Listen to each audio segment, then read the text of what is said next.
it going, fam? Welcome back to Erica's EDC, and today we are taking a look at the test knife for June. I am super excited to show this to you guys. I have been waiting for this for many months, and if you haven't guessed what it is yet, it is the Bake Apple from Kyle Noseworthy. Guys, this is a super exciting little piece. I have been waiting for this for quite some time. This is a little tiny EDC knife. Kyle is a custom knife maker up in Canada. I've been watching his channel basically since he started on YouTube, and he has come such a long way from when he started getting into knives, making knives, etc. Now he's a custom knife maker, and I believe he does it full time.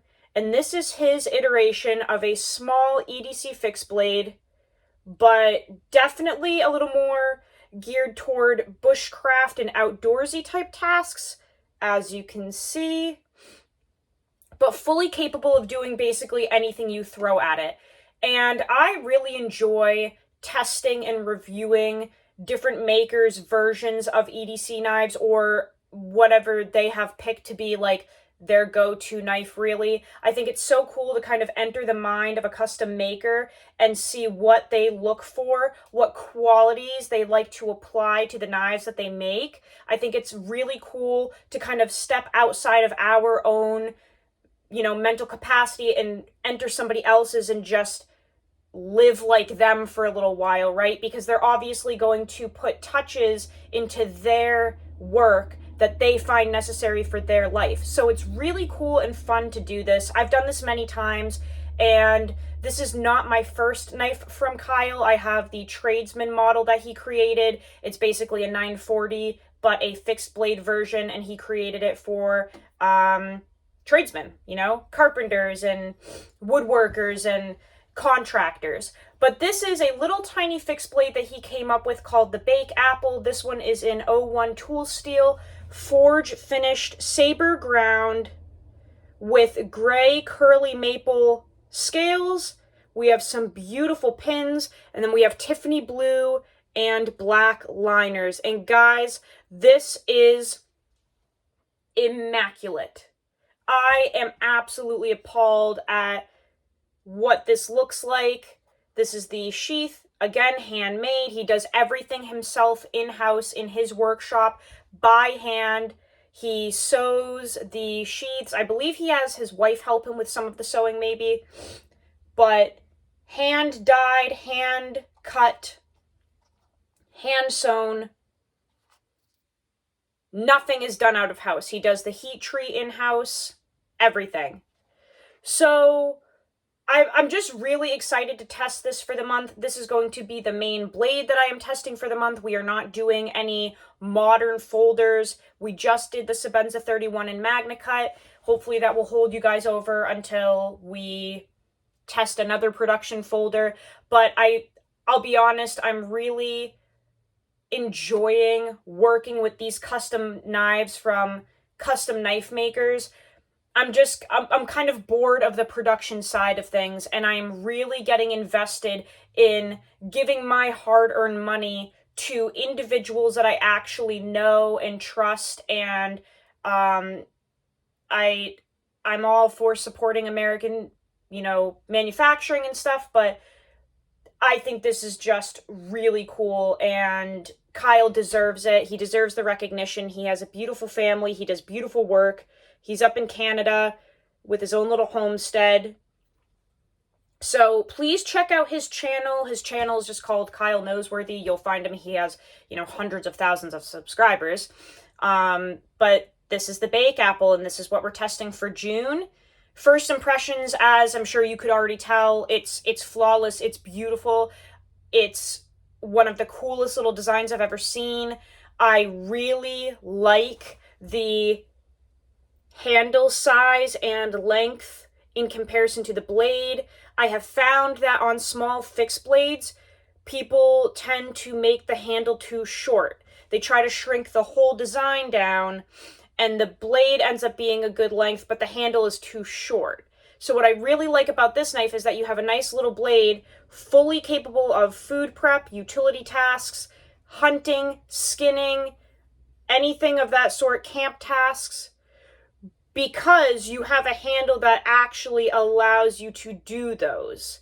If this handle was like that short, you're really limited as to what you can do because you don't have enough to hold on to.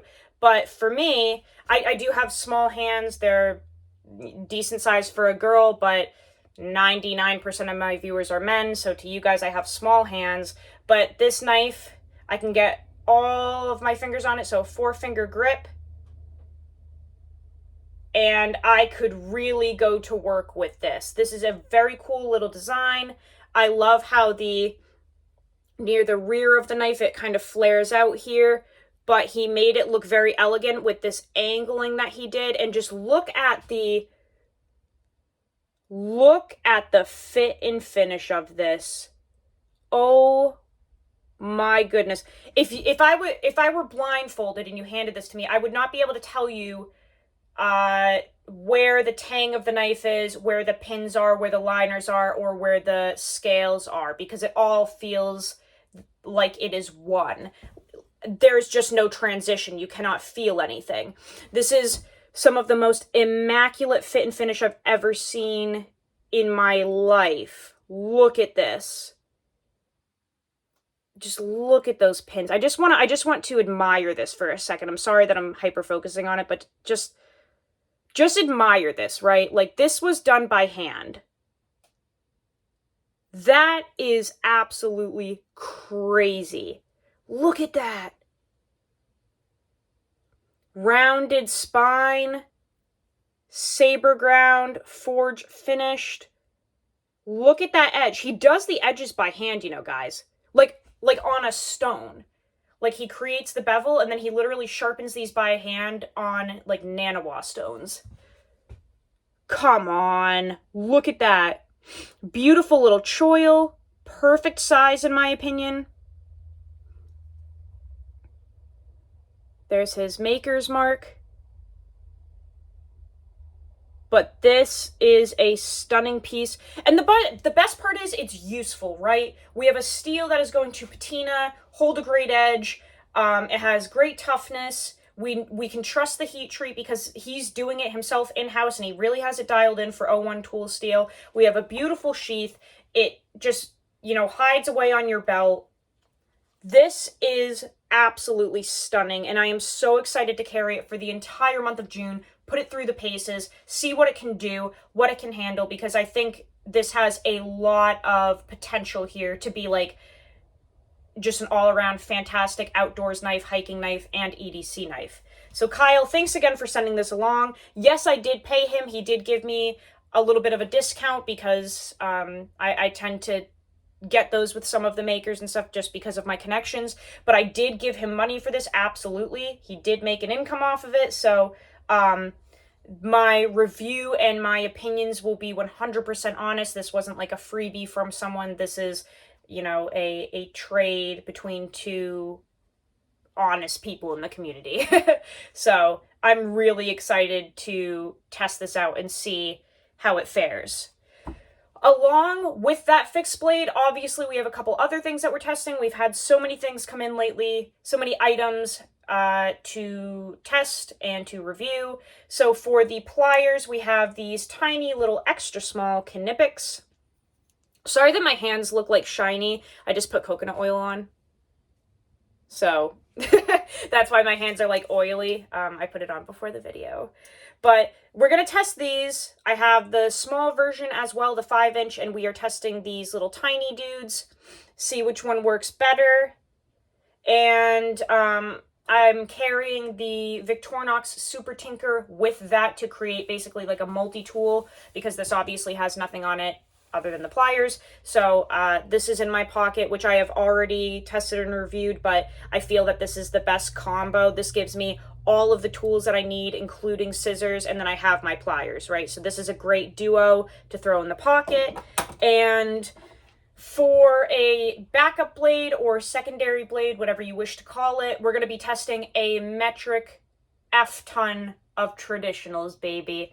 I haven't left that game yet. Are you nuts? We're just getting started. So today I have the Case Sodbuster Jr. in True Sharp Steel with some really beautiful, I think they call these Cayenne Randall jig bone covers.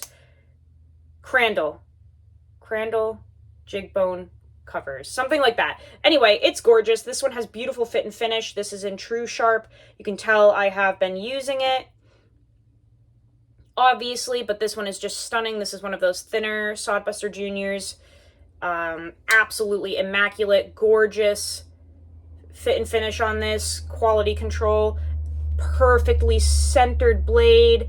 These are or were available at Smoky Mountain Knife Works. I don't know if they're in stock right now. I have no affiliation with them. However, they do have the world's largest selection of case knives. So I always give them a shout out because they have really fast shipping. They have tons of case knives to choose from, and I just really like them, but they don't know who I am and I don't get paid.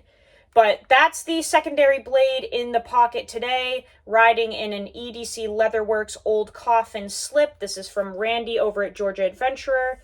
He makes these by hand. This is the small size. He also has 2 other sizes, but this gives me plenty of room to grab the knife and pull it out, which I really like. And I think that the orange accents go well with the covers of the knife, so that's my secondary blade. But this is not the only knife that I will be carrying for June. I want to test a whole bunch of traditionals. I have a ton of them. I'm continuing to try out different makers' leather work, like Michael from Richter Knives, and I have something from Lynch Leather. So we're going to be just every couple days kind of switching out the traditional knife, getting a feel of how they carry, how different leather is holding up, you know, comparing 1095 to True Sharp to Chrome Vanadium. It's just going to be a whole bunch of different traditional knives and kind of putting them through the paces and see what they can do. Obviously, none of those will have a full review because my reviews are only done after a whole month of consecutive testing with the blade, but we will do basically first impressions of all of the models, see how they're holding up, what they look like, the different patinas, all that fun stuff. But this, obviously, the Bake Apple will get a full review and weekly updates throughout June, and at the end of the month, we'll have, you know, that big elaborate review on whether or not you should buy this or not, basically, because this is getting carried every single day and I am just carrying it on my belt as it is. You can ask for a Kydex sheath, that way you can carry it on your neck, whatever you wish to. If you opt for Kydex, just reach out to him and ask. But these are, generally speaking, available on his site. He's more of a guy that does like drops as opposed to constantly having stuff in stock just because they sell out so fast. But you can check out KyleNoseworthy.com for his products. He should have at least a few things up there, and he is consistently trying to keep it semi-stocked. But the Bake Apple is one of his best sellers, so don't hold it against me if it is not in stock at the time of this video. That's all I have for you guys today. Go use your shit, learn how to sharpen your knives, check out Kyle Noseworthy, please and thank you, and I will see you on the next video. I love you guys so much. Take care.